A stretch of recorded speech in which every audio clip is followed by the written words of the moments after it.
Hi guys, welcome back to my YouTube channel, and if you're new, please like, subscribe and comment, and if you're not new, welcome back family, and welcome back family. So yeah guys, before starting this video, I just want to address this. I am not naked, I am wearing a dress, and it doesn't have the, so yeah, I just wanted to get it out of the way because people assume this, hey, this girl is taking content while naked. No, I'm wearing a dress and it's all fine, we are cool. So today I decided to do a sit down video. I am not vlogging this time around, and yeah, I just wanted to say this out because I'm always receiving questions each and every time. I always receive questions regarding Nsfas, regarding transferring to another institution and all of that. For those who do not know me, I am Letabo. Yeah. I'm Letabo, and I'm known for a student who transferred to another university when people thought it was impossible, and yeah, I'm really known for that. And yeah, I feel like I want to let people know that it's possible, so that's why I decided to do this video, and I'm gonna do more of these videos, answering people's questions. Whatever question you have regarding this, I will be gladly able to do a video to address whatever issue you have and whatever concern you have. And before we start this thing, I want to say and be, everything that I'm going to say is my experience. I'm not a professional in this, so for you to get more clarity on the issue, I would advise you to call the institution or email them. But as far as what I'm about to say, it's based on my own personal experience and what I went through. So yeah, without wasting any time, let's get into it. So guys, firstly, I'm gonna address the Nsfas issue. That's what I'm gonna talk about in this video. The Nsfas issue. Will Nsfas continue? Okay, I thought it was somebody. Will Nsfas continue funding me? Will Nsfas stop funding me? Such questions. And yeah, so when I transferred, firstly, no, when you transfer to another institution, you do not have to reapply for Nsfas. It's not necessary. You're already in the database. You don't have to reapply for Nsfas. I didn't reapply. I just transferred. I was so brave. Back then, it was really hectic for me. It wasn't hectic for me. I just went through the process. Like, I didn't even care the Nsfas because there was no information regarding this. I would always check on YouTube. There was nothing. So I just took the risk and I went on with it. I didn't even research if Nsfas will fund me. I didn't even research if I had to reapply. I didn't do anything because there was no information. So I just took the leap of faith and I was like, you know what? Whatever happens, happens. What I know is that I want to transfer and I want to do the course that I want to do. So yeah, so you guys are very much fortunate that now there are people who are talking about their transferring situations, Nsfas, and so I didn't have to reapply and I just transferred. So now when I transferred, reality kicked in that what's gonna happen now? I'm here, they took me, I'm happy, I registered, like what's going on? Like, I don't understand. And I went to the financial office here at University of Mpumalanga and I explained the situation. I'm like, yo, I had Nsfas last year at TUT and right now I transferred, like what's going on? Am I gonna get my allowance? Now I was concerned because now it was reality that people are getting the allowances and I'm like, I'm not getting anything. So they were like, you just have to wait for the funded list, because for those who do not know, in order for you to receive your allowances, you have to be on the Nsfas funded list. So that means the school institution always receives an Nsfas funded list from Nsfas to prove that you are on their list and they can give out the money, the allowances. So I was not on the list. And now this was stressing me out because I didn't know if my things were gonna be okay. I didn't know if I was the only one experiencing this, but I was very much fortunate. Around that time I met somebody who transferred, and even luckily that person was doing the same course that I transferred to. So it was easy because that person had Nsfas and we would always see each other. We had each other's numbers, so we would always communicate, and only to find out she also experienced the same issue I experienced regarding Nsfas. And that was a great thing because imagine having to deal with something alone, not being sure if you're the only person experiencing this. So it was a good thing that I had somebody there who shared the same situation as me. So I I was now panicking because firstly, I'm an overthinker. I think a lot. And when there's no information given to me, I stress out. I really stress out. And yeah. So this was around the time where the academic was still that COVID time. So instead of institutions starting at February, they started at March. I didn't get my March allowance. That's why I was panicking. I kept on going to the financial office and like, what's going on? Because the sad thing about Nsfas is that they don't have offices everywhere. This is the question that people ask me: where can I get a hold of Nsfas? How do I get to the Nsfas offices? The last time I checked, the Nsfas offices are at Cape Town. So imagine being somewhere else, being go Joburg, go Mpumalanga, just having to go to Cape Town, and they tell you that you must. So that was the issue.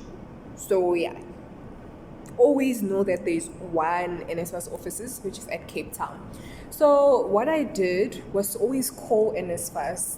One thing you should know: you won't get a hold of them immediately, because they will tell you it's either their line is too long, your caller number 1000, or when you're about to be caller number 1, the phone call drops, or you just can't get a hold of them. So it's that stress, and I want you guys to know that it's okay.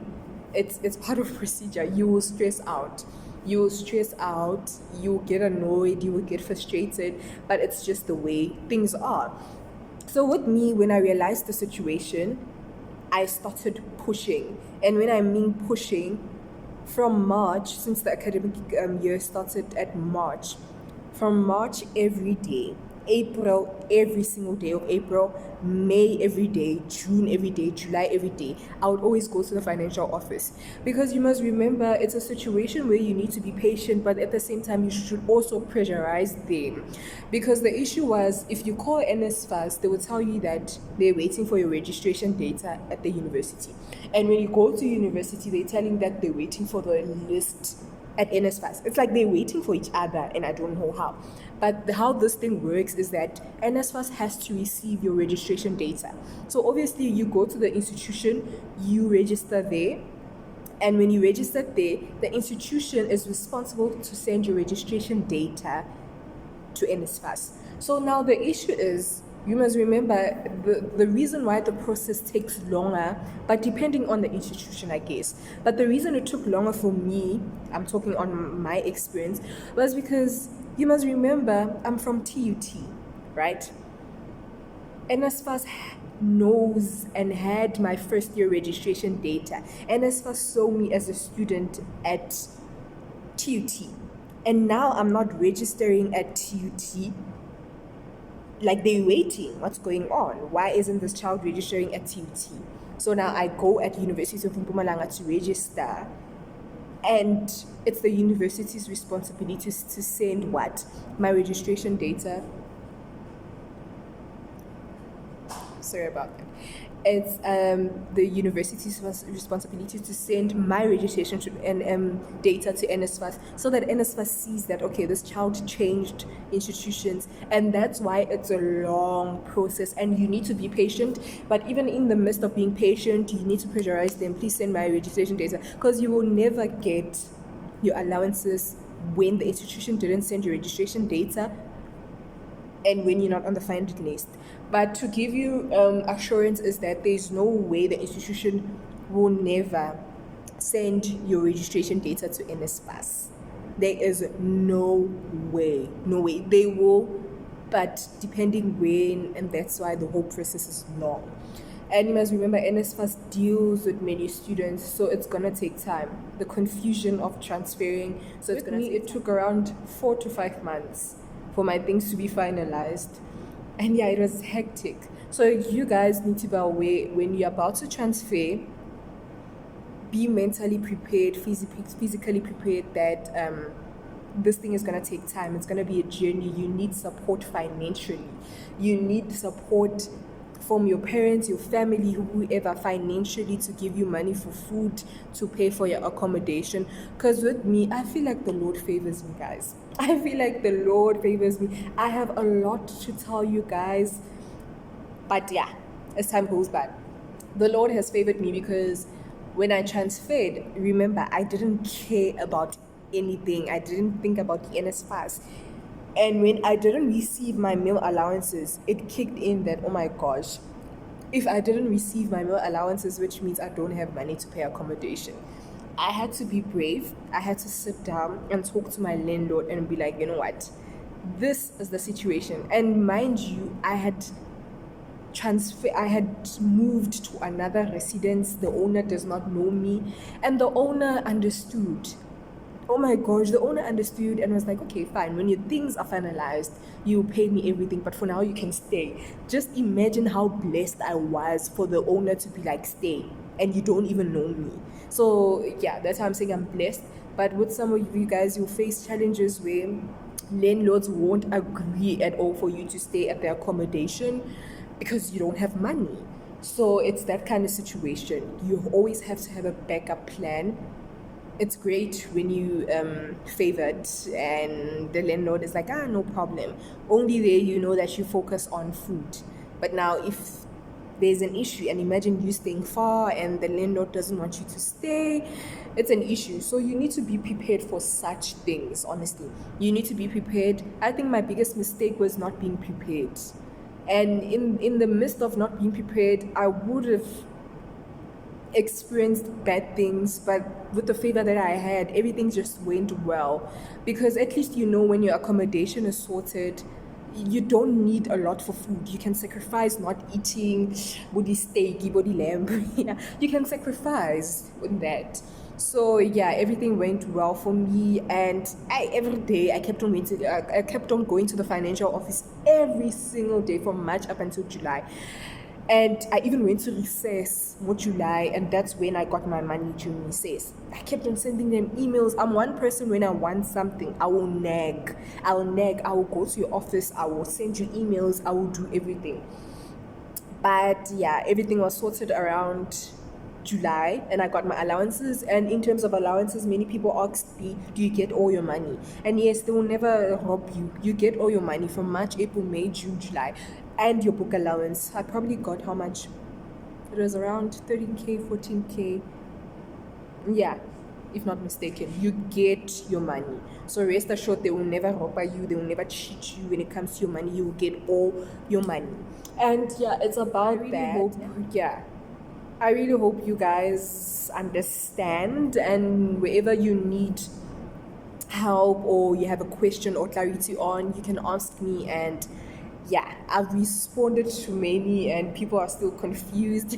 But yeah, guys, it's just a matter of being patient. It's a matter of being prepared.